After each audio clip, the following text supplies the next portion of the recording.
మనకేంటంటే population growth. You see countries like India, China heavy population. 150 crores population. మీకు health issues solve చేయాలంటే, screening programs చేయాలంటే, decision making చేయాలంటే, treatments చేయాలంటే, preventive efforts చేయాలంటే ఇట్ నాట్ ఈజీ టాస్క్.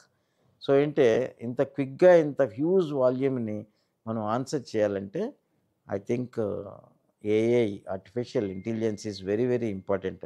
ఏ విధంగా ఉపయోగపడుతుంది? మనం ఈసీజీ రీడింగ్ యాక్యురసీ. మేము ఈసీజీ రీడ్ చేసి చెప్పే లోపల కొన్ని వందల మంది ఈసీజీ రీడ్ చేయగలుగుతుంది.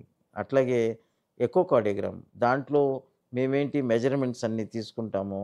ఏ ఛాంబర్ హైపోట్రఫీ అయింది, ఏ వాల్వ్ ఎలా పనిచేస్తుంది, హార్ట్ చుట్టూ పొర చుట్టూ నీరుందా లేదా, ఎక్కడ డ్యామేజ్ అయింది, ఇవన్నీ చేయడానికి టైం పడుతుంది. Each cardiograph almost 20 minutes spend చేయాలి.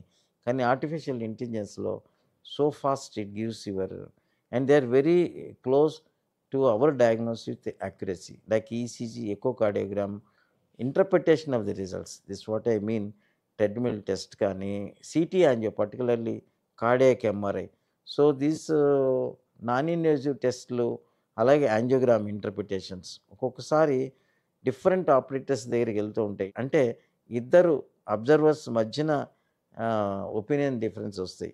ఒకే ఆపరేటరు 2 డిఫరెంట్ టైమింగ్స్‌లో ఒపీనియన్ డిఫరెన్స్ రావచ్చు. This both can happen. So all these can be నారోడ్ down and you can get a very fast results both for screening program, taking a differential diagnosis, narrowing down to the correct diagnosis, and giving the correct treatment option and a follow-up also. All this can be done very fast in countries like India and China, but huge population, artificial intelligence very important.